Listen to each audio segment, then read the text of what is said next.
లవుడు గోవిందరావు, ఆంధ్ర జాతీయ అధ్యక్షులు, బీసీ సంక్షేమ సంఘం.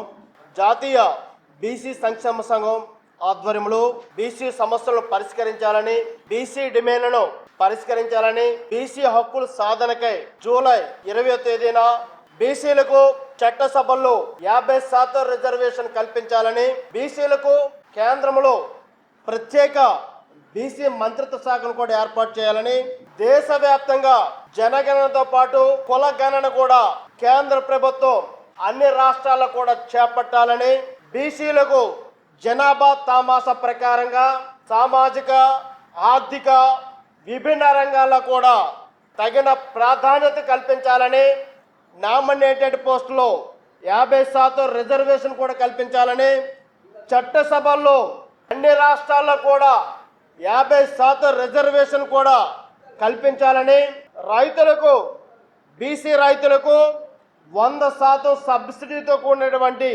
రుణాలు కల్పించాలని, బీసీ నిరుద్యోగులకు ఉపాధి అవకాశాలు కూడా కల్పించాలని, బీసీ విద్యార్థులు కూడా స్కాలర్షిప్లు కూడా పెంచాలని తదితర డిమాండ్లతో ఈ నెల 20వ తేదీన చలో ఢిల్లీ కార్యక్రమాన్ని ఏర్పాటు చేస్తున్నాం. అందులో భాగంగా నేడు విజయవాడ ప్రెస్ క్లబ్ వేదికగా ఆ యొక్క పోస్టర్ను ఆవిష్కరించడం జరిగింది. బీసీ సమస్యలు ఏవైతే ఉన్నాయో, బీసీ డిమాండ్లు ఏవైతే ఉన్నాయో కేంద్ర ప్రభుత్వం తక్షణమే వీటన్నిటినీ కూడా అమలు చేయాలి, పరిష్కరించాలి. లేని పక్షంలో పెద్ద ఎత్తున పోరాటం చేస్తామని చెప్పేసి కూడా ఇందు మూలంగా కేంద్ర ప్రభుత్వాన్ని డిమాండ్ చేస్తున్నాను. డాక్టర్ లవుడు గోవిందరావు, జాతీయ అధ్యక్షులు, బీసీ సంక్షేమ సంఘం.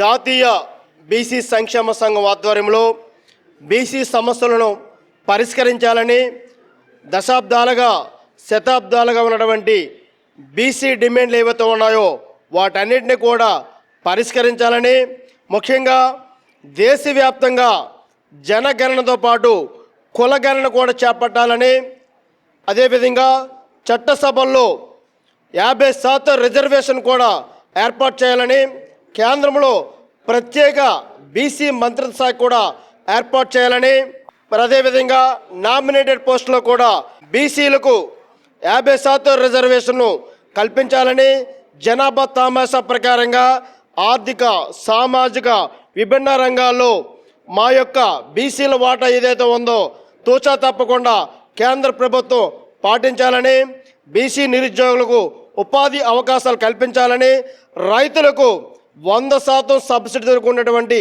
రుణాలు కూడా ఇప్పించాలని, బీసీ ఉద్యోగులకు ప్రమోషన్లో సీఎంఓ నుంచి పిఎంఓ వరకు కూడా ప్రతి కార్యాలయాల్లో కూడా బీసీ ఉద్యోగులకు ప్రాధాన్యత కల్పించాలని, బీసీ విద్యార్థులు కూడా ఈ యొక్క స్కాలర్షిప్లు, స్కూల్ అదేవిధంగా కాలేజ్ స్కాలర్షిప్లు కూడా పెద్ద ఎత్తున పెంచాలని చెప్పేసి కూడా తదితర 20 డిమాండ్లతో కూడినటువంటి ఈ యొక్క లక్ష్యాలు ఏవైతే ఉన్నాయో, హామీలు ఏవైతే ఉన్నాయో వాటన్నింటినీ కూడా అమలు చేయాలని చెప్పేసి కూడా మేము ఈ 20వ తారీఖున చలో ఢిల్లీ కార్యక్రమాన్ని పెట్టడం జరిగింది.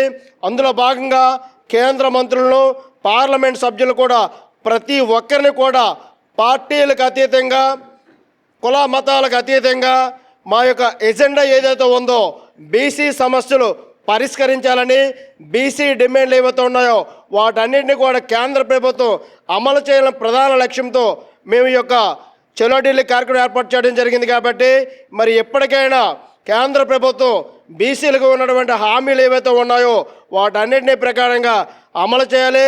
లేని పక్షంలో దేశవ్యాప్తంగా ఉన్నటువంటి 60 కోట్ల పైబడి ఉన్నటువంటి బీసీ జనాభాతో అన్ని రాష్ట్రాల్లో ప్రాంతాలకు, పార్టీలకు అతీతంగా పెద్ద ఎత్తున ఉద్యమాన్ని చేపడతామని ఇందు మూలంగా హెచ్చరిస్తున్నాను. జై బీసీ. ముఖ్యంగా ఢిల్లీలో భాగంగా బీసీ సమస్యలు పరిష్కరించాలని చేపడుతున్నటువంటి సభకు కేంద్ర మంత్రులను, అదేవిధంగా వివిధ పార్లమెంట్ చెందినటువంటి లోక్సభ, రాజ్యసభ ఎంపీలను కూడా పార్టీలతో సంబంధం లేకుండా ప్రతి ఒక్కరిని కూడా ఆహ్వానించడం జరుగుతుంది. ముఖ్యంగా బీసీలు చెందినటువంటి పార్లమెంట్ సభ్యులందరూ కూడా ఈ యొక్క వేదికపైకి తీసుకురావడం జరుగుతుంది. కేంద్ర మంత్రులు ఎవరైతే ఉన్నారో బీసీ సామాజిక వర్గానికి చెందిన మంత్రులందరూ కూడా ఆహ్వానిస్తున్నాం. కాబట్టి ఈ యొక్క కార్యక్రమం అనేది సక్సెస్ చేయాలని చెప్పేసి కూడా మేము పిలుపునిస్తున్నాం.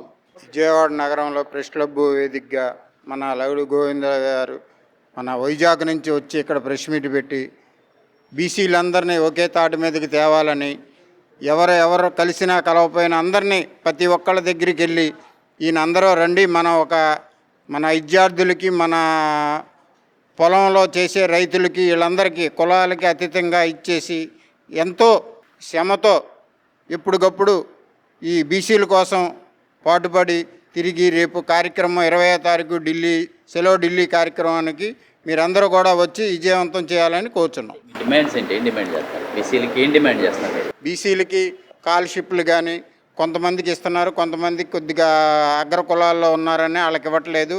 వాళ్ళు వెనకబడి ఉండి బాగా కులం ఒకటి పెద్దది కానీ వేరే ఆస్తి రూపంగా కానీ వేరే రూపంగా కానీ చదువుకునే రూపంగా లేకుండా బయట వాళ్ళు వేరే కూలి పనులు అవి చేసుకొని ఉంటున్నారు. వాళ్ళు చదువుకున్న వేరే ఆధారం లేక అమౌంట్ లేక అలాంటి వాళ్ళని ఇంకా వేరే వాళ్ళందరినీ కూడా ఇది చేసుకొని బీసీల్లో ఇచ్చేసుకొని గవర్నమెంట్కి వాళ్ళకి కావాల్సిన సవతలన్నీ కలపాలని మేము కోరుచున్నాం.